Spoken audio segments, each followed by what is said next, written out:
안녕하세요, 윤렉입니다. 반갑습니다. 이번 시간부터는 스프링 3.0에 대해서 우리가 알아볼 건데요.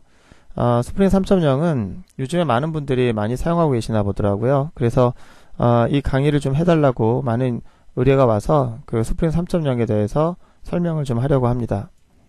일단 스프링 3.0을 공부하기 위해서 여러분들이 알고 있어야 할 또는 가지고 있어야 할 것들이 뭐가 있냐면, 일단 자바 객체 지향에 대해서는 어느 정도 알고 있다고 저는 생각을 하고요. 그리고 이 스프링이 갖고 있는 그런 기본적인 능력을 확장을 해서 JSP MVC라고 하는 것을 지원하는 라이브러리가 또 제공되고 있으니까 우리가 JSP MVC를 스프링으로 만드는 과정을 좀 가질 거예요.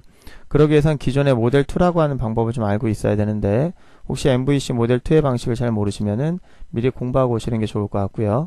그리고 이제 XML이라고 하는 걸 좀 써요. 그 설정을 하기 위해서. 그래서 태그가 뭐고 XML이 뭔지 간단하게 기본 지식을 알고 계셔야 될 것 같고요. 그리고 자바를 하셨고 그 다음에 JSP까지 하셨으면은 뭐 이미 이클립스라든지 JDK가 다 준비가 되어 있을 것 같은데, 혹시 준비가 안 돼 있다고 하면 그 제가 여기서 자바 개발 도구를 설치하는 방법이나 이클립스를 다운받아서 설치하는 방법을 따로 설명하지 않기 때문에 만약에 이런 부분이 준비가 안 돼 있다면 미리 공부를 하시고 오시는 게 좋을 것 같습니다. 자, 그렇다면 스프링이라고 하는 것이 무엇인지 간단하게 소개부터 하도록 하겠습니다. 우리가 스프링이라고 하는 그 용어를 만약에 네이버라든지 다음 또는 구글 같은 그런 검색 엔진에서 찾아보게 되면 같이 따라오는 용어가 바로 DI라고 하는 거, 그 다음에 IOC 컨테이너라고 하는 거, 이런 용어가 따라오는데요. 아주 스프링이라고 하는 것을 아주 극적으로 잘 표현하고 있는 게 바로 DI 또는 IOC 컨테이너로 말할 수 있는데요. 그런데 이 용어를 좀 설명하고 있는 블로그나 이런 걸 보면 조금 어렵게 느껴지는 경우도 있을 것 같습니다. 이 DI라고 하는 것은 디펜던시를 인젝션 한다는 건데, 바로 간단하게 제가 먼저 말하면 부품을 조립해 준다라는 것입니다. 그래서 이 부품 조립해 주는 능력이 스프링인데 그게 좀 어렵게 느껴지는 것 같아서 제가 좀 설명을 좀 풀어서 얘기하도록 하겠습니다. 자, 여기 두 개의 사진이 있는데요. 오른쪽은 이제 완제품이고요. 왼쪽은 부품으로 팔고 있는 그런 제품인데, 여러분들은 왼쪽과 오른쪽 중에서 어떤 제품을 더 선호하십니까? 네, 완제품을 사시겠습니까? 아니면 부품들을 사시겠습니까? 예, 당연히 뭐 같은 가격이라고 하면 완제품을 사겠죠. 부품으로 되어 있는 것들은 같은 가격이라고 하면 내가 또 수고를 또 해야 되지 않겠습니까? 이거 부품들을 각각 내가 사서 그 다음에 조립을 해야 되니까. 그런데 이것이 꼭 단점만 있는 건 아니고요. 같은 가격이라 하더라도 내가 원하는 부품을 살 수 있기 때문에, 또 내가 원하는 대로 내가 원하는 부품들을 사서 내가 조립할 수 있기 때문에 원하는 성능의 제품을 이것보다는 더 커스터마이징 시킬 수가 있겠죠. 그죠? 그런데 역시나 불편한 점은 이걸 내가 제품을 각각 구입해서 이거를 내가 조립해야 한다는 그런 시간적인 부분이 있겠죠. 만약에 누군가가 이것을 대신 조립해주고 대신 구매해준다면은 여러분들은 같은 가격이라면 어떤 걸 구매하시겠습니까? 네, 당연히 이쪽을 구매하겠죠. 내가 원하는 제품의 목록을 선택을 해서 이것과 똑같이 완전하게 조립까지 해준다면 아마도 이쪽이 더 선호되지 않을까 생각을 합니다. 바로 스프링이 바로 이렇게 내가 목록을 적어 놓으면 그거를 구매해서, 그러니까 생성을 해서 그 다음에 조립해주는 그런 역할을 하는 라이브러리라고 말할 수 있겠고요. 여러분들 스프링이라고 하는 라이브러리를 사용하게 되면 더 이상 완제품을 살까 부품을 살까 고민할 필요가 없게 됩니다. 왜냐하면 이제 내가 원하는 부품을 목록으로 적어 놓기만 하면 그것을 가져다가 생성해서 조립까지 해주기 때문에 완제품을 산 것과 똑같으면서 조립품을 샀을 때, 그러니까 부품을 샀을 때 그런 장점도 같이 가져가기 때문에 우리는 스프링을 사용하게 되면 생성과 조립에 대한 부담을 덜면서 완제품과 같은 그런 특징을 갖게 된다는 얘기입니다. 여기 DI라고 하는 게 바로 그런 부분을 얘기하고 있는데요. 여러분들은 지금 완제품을 보고 계십니다. 그래서 사용자가 쓸 때는 이 완제품 안쪽에 붙어 있는 것들을 내가 구매해서 붙인 게 아니기 때문에 굉장히 붙박이 형태로 잘 견고하게 붙여져 있는데요. 이 중에서 내가 이걸 바꾸고 싶다거나 이걸 바꾸고 싶다면은 완제품 같은 경우에는 내가 납땜질한 게 아니기 때문에 굉장히 좀 어렵게 이걸 바꿀 수밖에 없겠죠. 만약에 내가 부품을 직접 구매해가지고 내가 그것을 조립했다면은 뭐 이거 하나 바꾸는 건 어렵지 않을 것 같아요. 내가 조립하면 되니까. 우리가 이렇게 조립하는 것을 내가 할 필요 없이 나는 어떤 부품이 어떻게 조립되길 원한다라고 하는 것을 그냥 목록으로만 넣으면 누군가가 이렇게 만들어서 그걸 조립해 주는데, 그게 바로 이제 스프링이 하는 역할이고, 스프링이 이런 역할을 우리가 DI라고 합니다. DI는 디펜던시를 인젝션 한다는 건데, 디펜던시는 뭘 얘기하는 거냐면, 이렇게 부품이 있을 경우에 얘가 얘를 사용하잖아요. 그죠? 얘가 얘를 사용하고, 이럴 때 얘한테 봤을 때 얘는 뭐예요? 얘한테 의존하는 녀석이잖아요. 의존객체고요. 얘가 봤을 때는 얘가 의존객체지만 얘가 얘를 봤을 때는 또 얘는 얘한테 의존하는 객체가 되겠죠. 이런 의존하는 객체를 우리가 디펜던시라고 합니다. 그래서 의존하는 객체를 여기에다가 붙이게 되는데 그 붙이는 방법은 세팅하는 방법이 있는데요. 세터를 통해서 세팅하게 되면 그것이 바로 주입이라고 하고 그걸 바로 우리가 인젝션이라고 합니다. 그러니까 다시 얘기하면은 여기 있는 것도 얘한테는 디펜던시가 되고요. 의존객체가 되고요. 얘를 여기다 붙이게 되고 얘를 여기다 붙이게 되는데 그게 바로 뭐예요? 인젝션이라고 하고요. 이런 인젝션을 통해서 부품이 조립이 된다고 볼 수 있겠죠. 자, 우리가 이제 그 다음에 그 인젝션이라고 하는 것을 할 때 이제 한 가지 떠올려야 될 것이 뭐냐면 바로 IOC 컨테이너라고 하는 건데 그 IOC 컨테이너 어렵게 생각하지 말고 그냥 컨테이너로 생각하시면 될 것 같아요. 스프링이 하는 역할은 제일 먼저 내가 원하는 목록을 적습니다. 내가 어떤 객체가 필요하고 얘는 어떻게 조립되길 원한다 라고 하는 것을 페이퍼에다 남겨주면 스프링은 그 목록을 가져다가 제일 먼저 하는 것이 필요한 객체들을 생성하게 돼요. 이렇게 하나, 두 개, 세 개. 자, 부품을 생성하게 되면 그 생성한 것을 관리할 수 있는 컬렉션이 있든 관리할 수 있는 어떤 컨테이너가 있어야 되겠죠.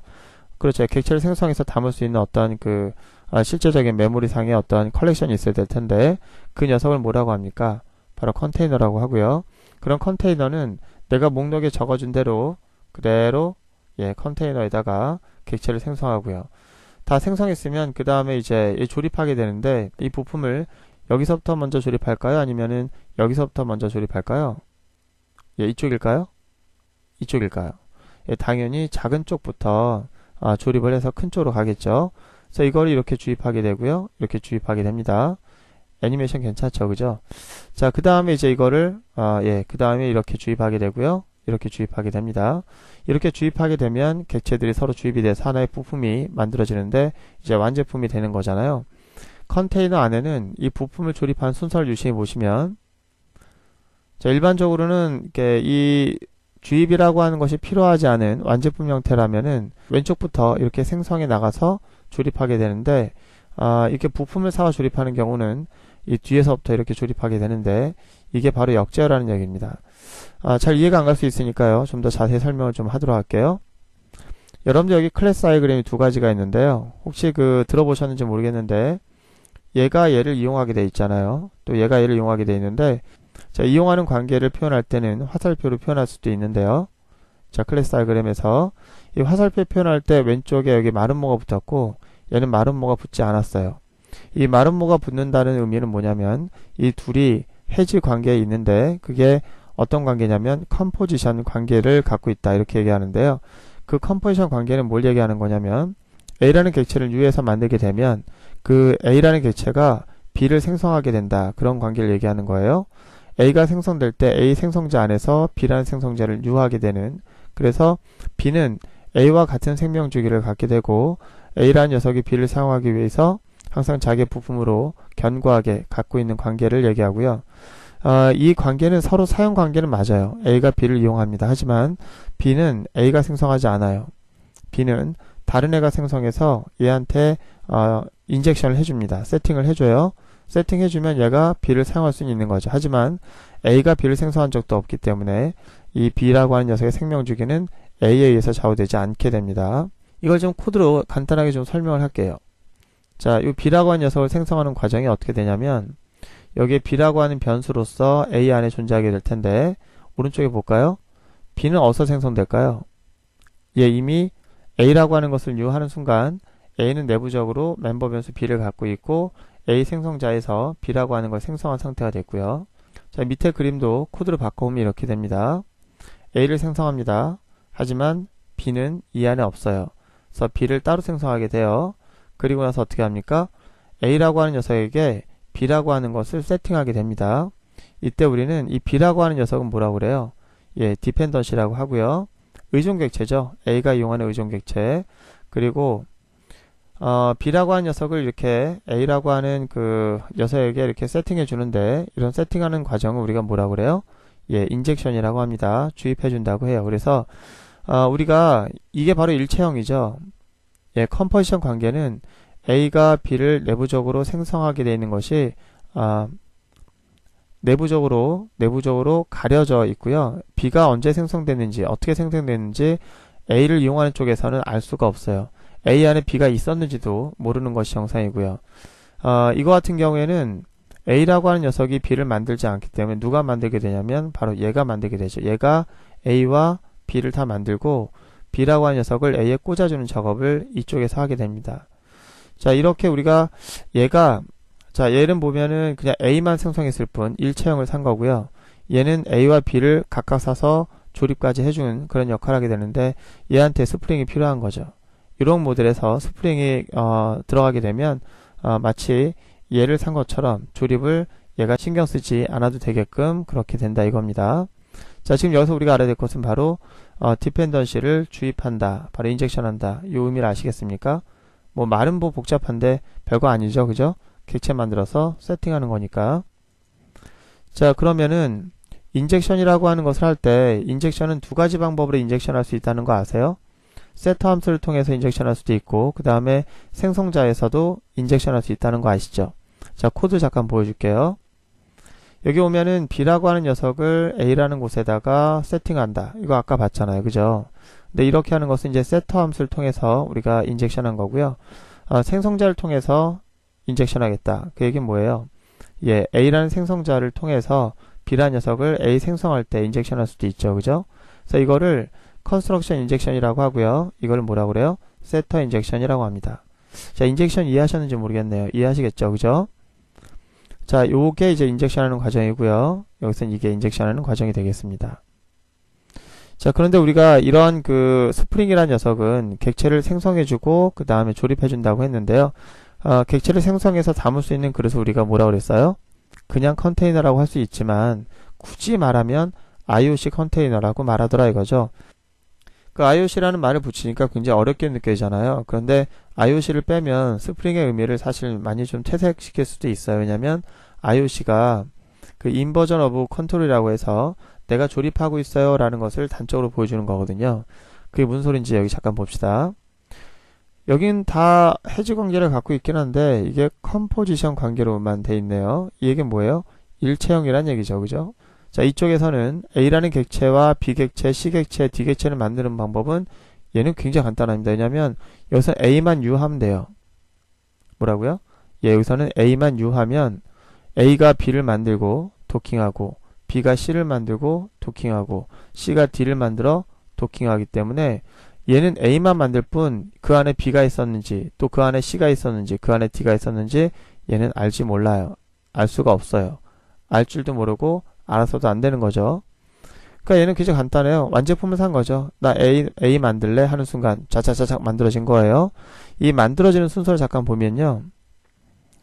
얘가 이런 방향으로 간다고 볼 수 있겠죠. 얘가 얘를 해제하고 얘가 얘를 해제하고 얘가 얘를 해제하니까 제가 좀 발음이 안 좋은지 해지 관계 그랬는데 해지라고 인식하는 분들이 많이 계셔서 자, 아시겠지만 해지 상속 아시죠, 그죠? 해지어 상속. 자, 얘가 얘를 해제하고 얘가 얘를 해제하고 얘가 얘를 해제하는 그런 상태가 될 수 있다는 거죠. 자, 그러면 밑에 한번 볼까요? 밑에는 어때요? 얘가 무슨 관계예요? 얘 컴포지션 관계가 아니죠, 그죠? 컴포지션도 또 제가 발음이 안 좋으니까 못 알아들으시는 분들도 계실 수 있을 것 같은데요. 컴포지션. 제가 지금 이 강의를 새벽에 하다 보니까 혀가 안 돌아가요, 항상. 목소리도 안 좋고, 혀도 안 돌아가고, 항상 피곤한 그런 목소리인데, 굉장히 죄송합니다. 컴포지션, 해즈, 관계.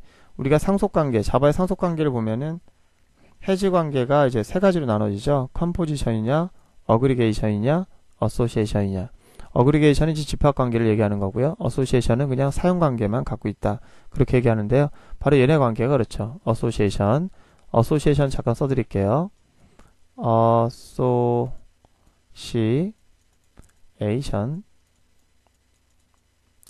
자, 이런 관계, 어소시에이션 해지어 관계. 자, 얘는 이제 그냥 이용하는 관계인데요. 자, 이 관계를 봤을 때 이 B 누가 만듭니까? C 누가 만들어요? D 누가 만듭니까? 다 얘가 만들어요. 얘는 굉장히 복잡하죠. A도 만들고 B도 만들고 C도 만들고 D도 만든 다음에 A에다 B, 예, 그 다음에 어떻게 하죠? A에다 B부터 꽂을까요? 아니면 C에다 D부터 꽂을까요? 예, 꽂는 방법 볼까요? 예, 이렇게 꽂는 일은 없을 거예요. 대부분 이제 어떻게 하냐면 생성을 어떻게 하죠? 얘 생성하고 그 다음에 여기다 꽂고 얘 생성하고 그러니까 얘 생성하고 얘 생성하고 그 다음에 꽂고 얘 생성하고 꽂고 이런 식입니다. 그러니까 이게 이제 순서가 어떻게 되냐면 이런 식으로 하는 거죠. 자, 이거는 이제 이런 식으로 하는 것 같은데 얘는 반대로 이렇게 반대 방향으로 조립을 하게 되겠죠. 그죠? 그래서 이 일체형이 만들어지는 제품이 만들어진 순서가 역방향이다 라고 해서 우리가 얘는 역방향으로 만드는 그런 컨테이너라고 말하게 됩니다. 간단하네요. 스프링이라고 하는 녀석은 크게 DI와 그 다음에 IOC 컨테이너 이렇게 두 가지 용어로 불릴 수 있는데 기본적으로 이렇게 설명하면 되겠네요. DI, 예, 부품을 생성과 조립해주는 라이브러리. 근데 그 생성과 조립하는 그 라이브러리는 컨테이너를 갖고 있다. 어떤 컨테이너? 예, 역순으로 생성과 조립해주는 그런 컨테이너를 갖고 있다. 이렇게 설명할 수 있겠네요. 다음 시간에 이 내용을 가지고 개념적인 내용이 실제적으로 어떻게 사용되는지 우리가 스프링 라이브러리를 다운받아서 설치하고 스프링의 그 조립 과정을 한번 확인해 보도록 하겠습니다. 고생 많았고요. 다음 시간부터 스프링에 대한 코딩을 한번 해보도록 하겠습니다. 고생하셨습니다.